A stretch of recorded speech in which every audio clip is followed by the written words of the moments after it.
Welcome to Lib Academy. In this video, I'm going to take you through time-independent Schrodinger equation.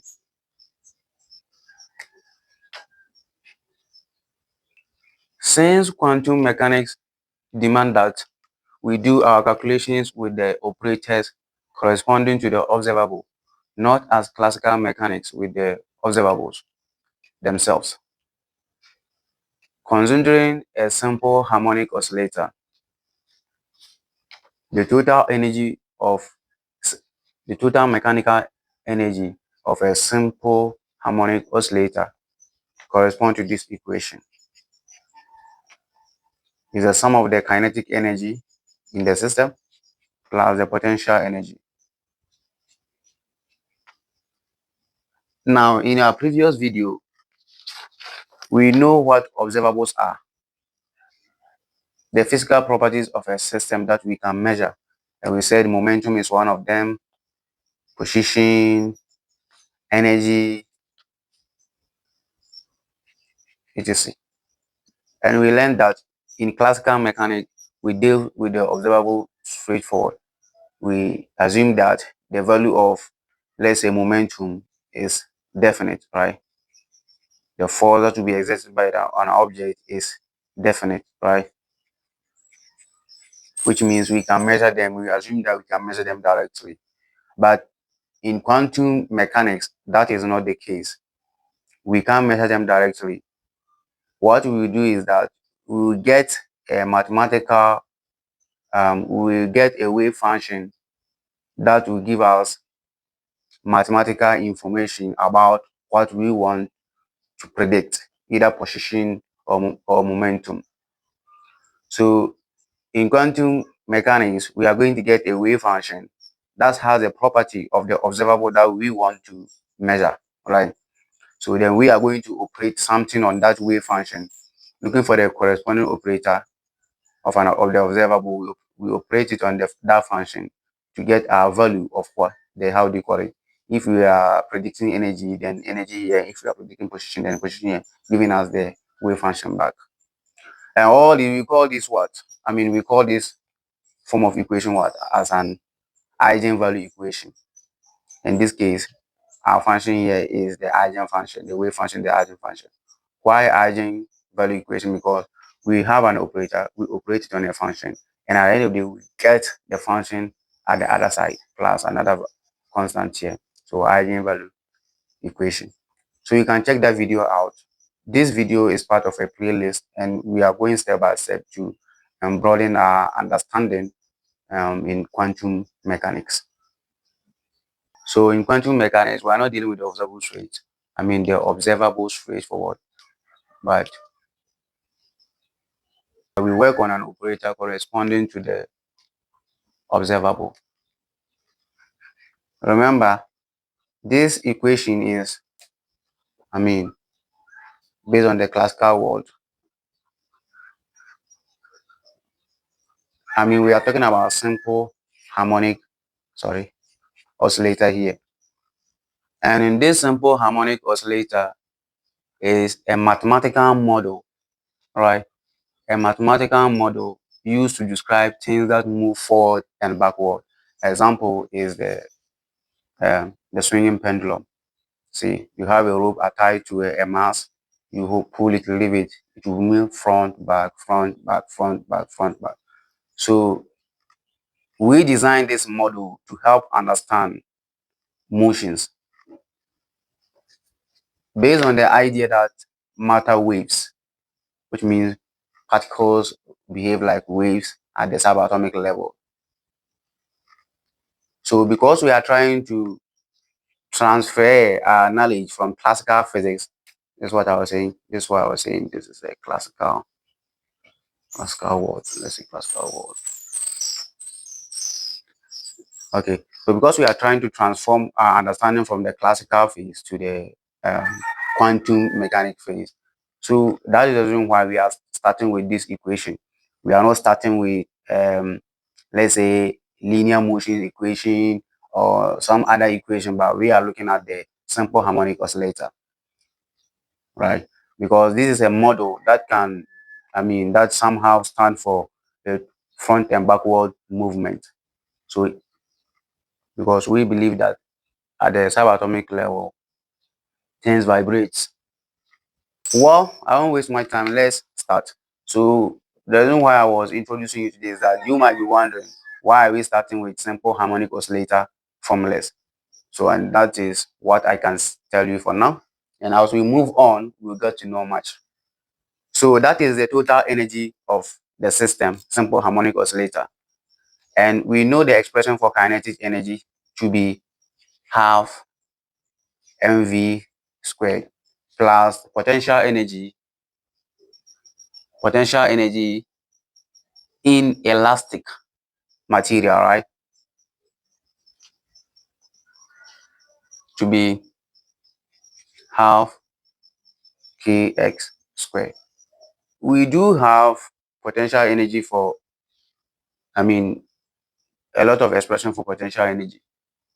For instance, potential energy in gravitational field will give us the mass of that object plus the acceleration due to gravity and the height. Potential energy in elastic material, since that can be stretched or compressed, that should be half kx squared. Potential energy in electrical potential energy, that should be half cv squared. So we have a lot of expression for potential energy. And here, this potential energy is the one possessed by elastic material, right? Assuming what we were trying to explain here is still the same here, as if you have a spring and we attach a mass to at the end of the spring, and we pull it and we stretch it. This is how it will look like. When we leave it, it will go back again, right? Therefore, it's preserved, so it will go back. If possibly, to go back and come forward for a while before it stops. If possible. So now, this is the mechanical energy possessed by elastic, possessed by our system, simple harmonic oscillator. I'm taking my time to explain this very well at my best so that we will get to have enough understanding about this whole thing. These are the consequences of Heisenberg suggestion. So now we want to look at, we are trying to look at the position and the momentum of particles in the subatomic level, right? So now this whole expression, the kinetic energy part, let's try to introduce a momentum term into this equation. And we know that momentum is equal to the mass of a substance multiplied by its velocity. So that is the term for momentum. And we want to put in momentum into this equation, right? So let's try making V the subject. So V will give us momentum over mass. So, and the term V here is squared, right? So let's square everything here. So square, square, square. Because we want a term that will stand for V square, right? And from this equation, the only term that we can get for V square is by squaring all of them here. I hope that makes sense. Because we made V the subject and we square V. As we square the term V, it will also affect the terms at the right side. The term at the right side. So now we're coming to replace our V square here with this whole term, the momentum term. So the total energy for the system will now be half mass, and our V square now is now P squared over M squared plus half K X squared. So now what do? You can see that this mass here will take care of one of the masses here, right? So at the end of the day, we have 1 by P squared giving us P squared, and we have 2 by M giving us 2M plus half K X squared. So at this point, this is what we are able to drive. So far, this is where we are now. So, and in this case, we are taking this whole equation as the energy stored in the oscillator because of its position and displacement.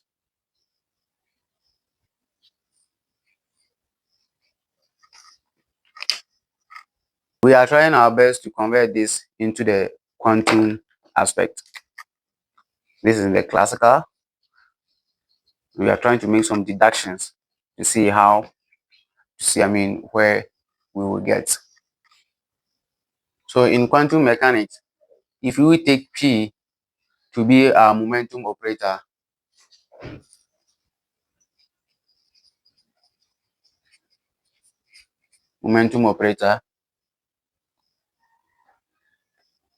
and our X to be position operator,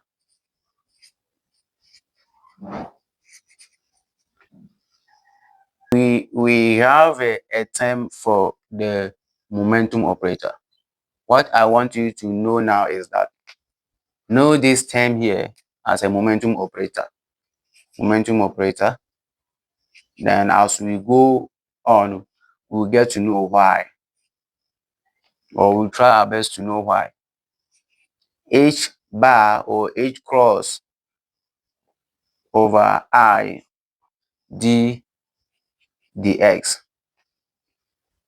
Know this as a momentum operator. So wherever we see P, we can replace it by this momentum operator here, where H bar is the reduced Planck constant and it is H, the Planck constant over 2 pi. It has a value, but we are not looking at that now. And our I equal square root of -1. That is the value for I.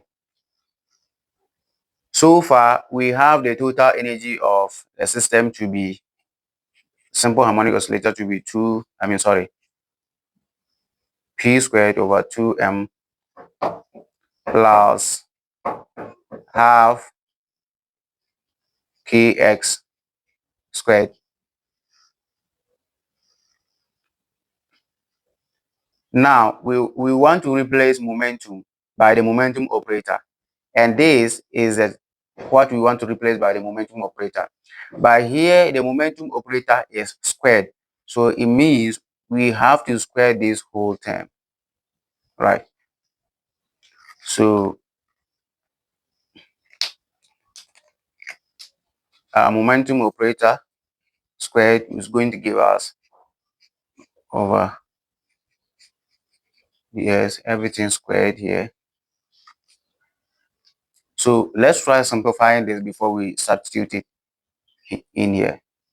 So it means all of these, terms here or variables here are going to be affected by the square sign. So we are going to get h bar squared over I squared d squared over dx squared.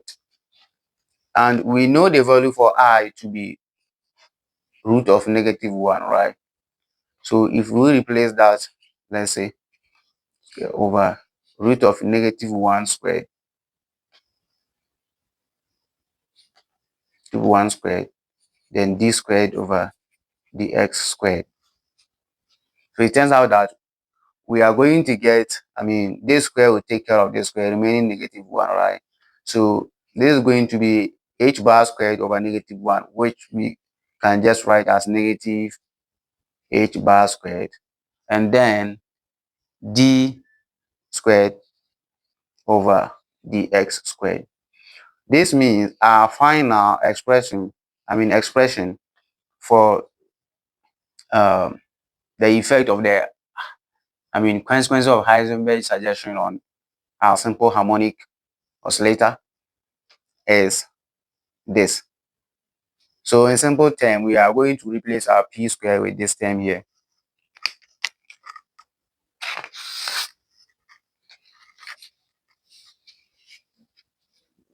Writing. So we have energy equal p squared. And now we now have this whole term to be for p squared. So minus h bar squared d squared over dx squared, all divided by 2m plus half kx squared. So this term right here is just saying that we have minus h bar squared d squared over dx squared divided by 2m. And we want to take the reciprocal of it, so we multiply by 1 over 2m, right? Plus, we want to reciprocate it. So at the end of the day, we are going to get minus h plus, h bar 2, squared, all on the denominators, 2m d squared over dx squared. So at the end of the day, this is what we get. We are just trying to simplify this term right here. And if we are dividing it by 2m and we want to multiply through, so we turn the term upside down. Let's say if we have half divided by 2, we want to simplify it. You can just write it this way, multiply by the reciprocal of this 1 over 2, which is 1 over 4. So that is exactly what we did here. So reciprocate it, it becomes 1 over 2m. Then we multiply through, are going to get minus, if you multiply the top, you are going to get minus h bar squared d squared, minus h bar squared d squared. And you multiply the denominators, you are going to get 2m dx squared. And we group them in order. So plus the kinetic energy, potential energy term. So far, this is the total energy of the system. We are trying to derive the time-independent Schrödinger equation.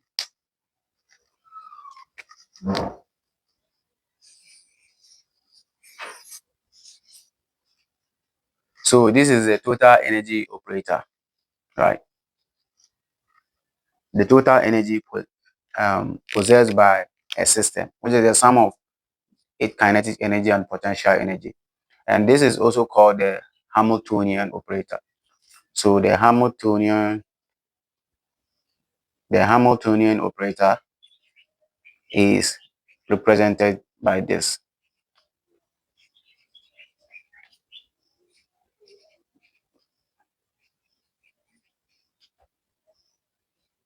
Plus, let's say we can bring Vx here for our potential energy. So we can define the Hamiltonian operator as the total energy of the system. So that was just by the way, but you need to know this. So now that, as we were talking about eigenfunctions or eigenvalue equations, we said eigenfunctions. We said if we have an operator and we operate it on a function to give us a constant and that same function, then we have an eigenvalue equation, right? And we said these equations are important to us because this is how most we assume things to be behaving at the subatomic level. So we have an operator. If this is an energy operator and we operate it on an eigenfunction, we are going to get the energy and the eigenfunction back. If it is a position operator and we operate it on an eigenfunction, we are going to get the position here, assume predictably, like probably, plus a wave function. And that is it. So now, if we write our wave function on which this total energy to operate on to be this psi, then let's see, it means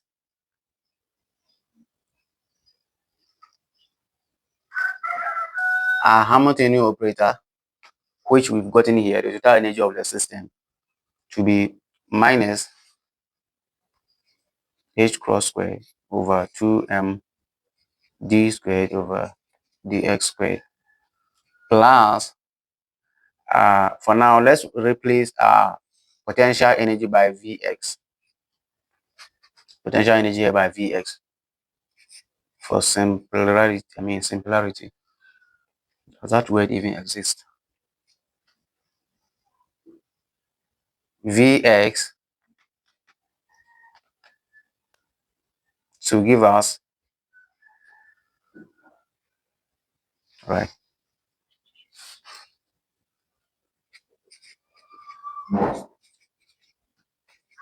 We are operating on our function psi. So you bring our function psi here plus V of x, then we bring psi equal, since it is an energy operator, total energy of a system operator, it should give us the energy plus our eigenfunction, which is psi, back.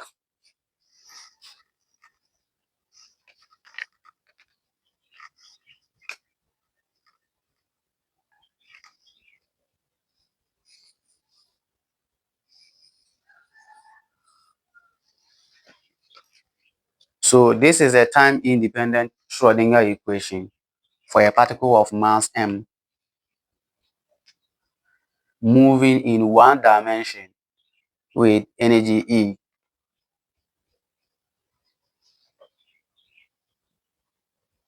where Vx is the potential energy of the particle at point x.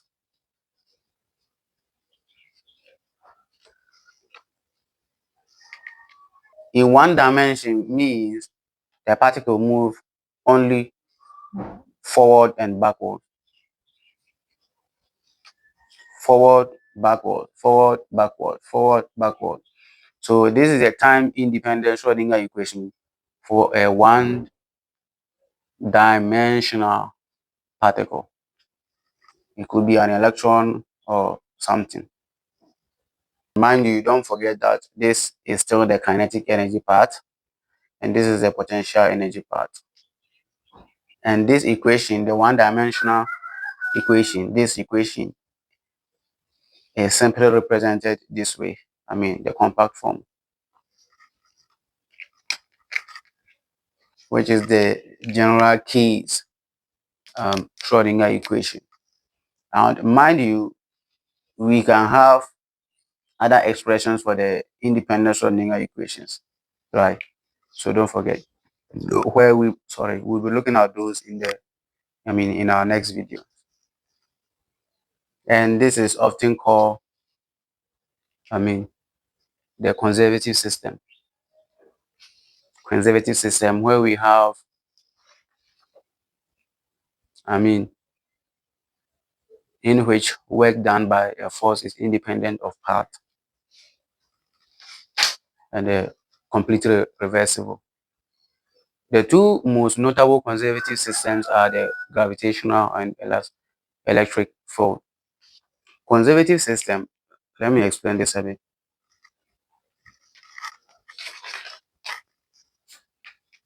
If you have a string, let me start with this. A string, when you pull it and leave it, does it stay that way? Let's say you have a string attached to a rigid bar and you pull it. When you leave it, does it stay that way? In this case, you pull it in case two, let's say in case two, you pull it and it stretches like this. So when you leave it, does it stay in that form or it goes back? Remember, it is elastic, so it will definitely go back.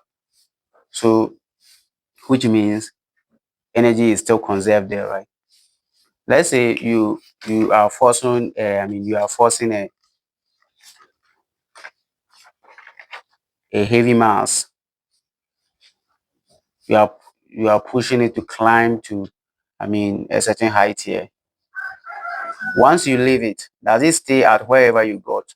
No, it will definitely come back. Gravity will be acting against it.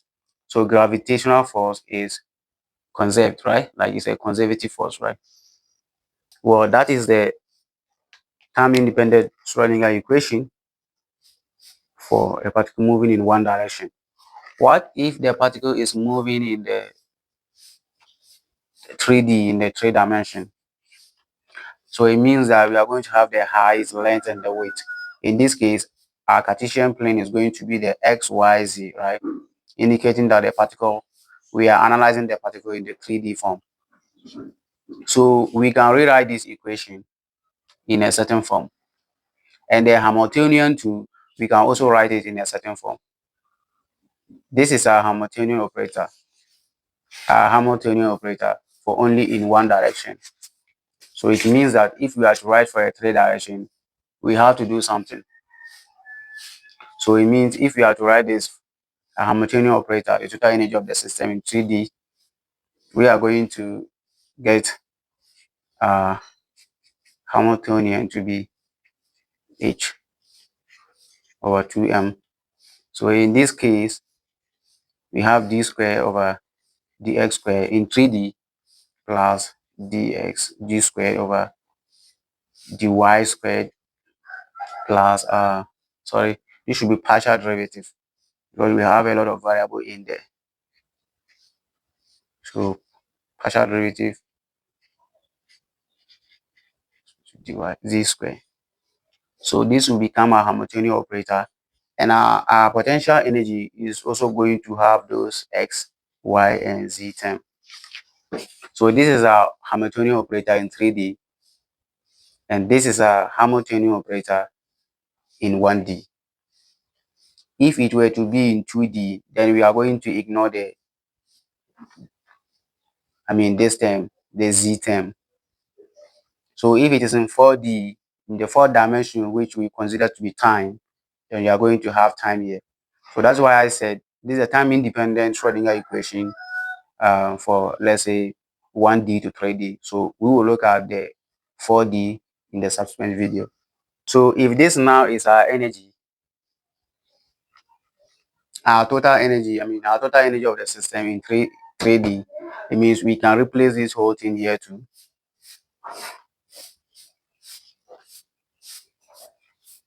Vx will still be in 3D. But one thing we do is that we can introduce the Laplacian operator, which is delta squared. And delta squared simply means that the whole of this should be represented by delta squared. So you see our Hamiltonian operator in 3D is now going to be delta squared plus our potential energy term, right? Sorry, for the potential energy, just write it as this.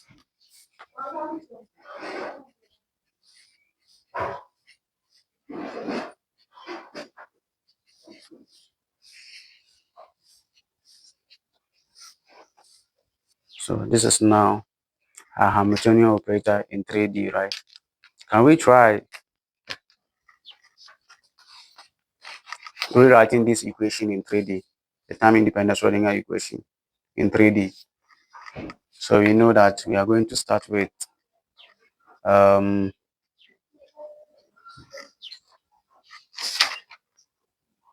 we have the minus h bar squared all over 2m. So we have the delta squared plus our wave function. Bring the wave function here.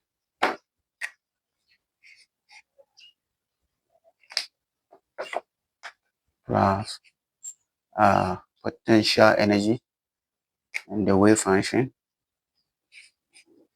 So give us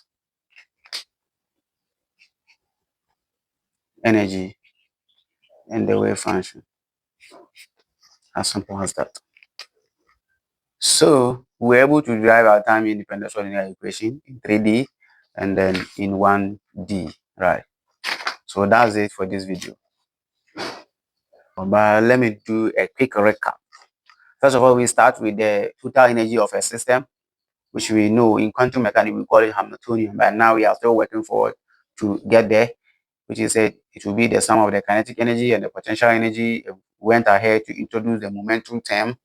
So we introduced the momentum term, then we went ahead to define a momentum operator, which I said, just keep it in mind. This is a term for momentum operator.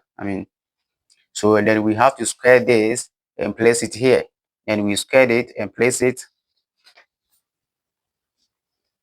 when we squared it, this is the final result that we got. So we are going to place that into where, we are going to replace p squared by this term. And when we did it here, this was our final result for the total energy of the system. All right.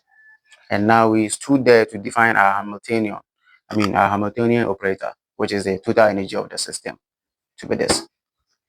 And then after that, we introduce our wave function. And we know that per eigenvalue equations, our wave functions will act on the operator. When it acts on the total energy operator, it should give us, it should predict the energy and give us our function back. And we said if our wave function is high, then when we operate our Hamiltonian operator on the wave function, it should predict the value of the energy of the system, giving us the function back.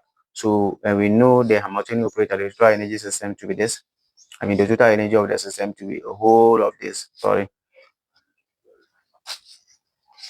to be a whole of this. So all we have to do is just add our wave function, and the result will give us energy and the wave function, which we did here. This is the kinetic energy term here, which is here, potential energy term here, which is here. All we added was our wave function. So thank you for watching, and see you in my next video. If you found this video helpful, kindly subscribe to my channel and give a thumbs up to this video for more educational content like this. You can also refer my channel to your friends. Thank you. Bye.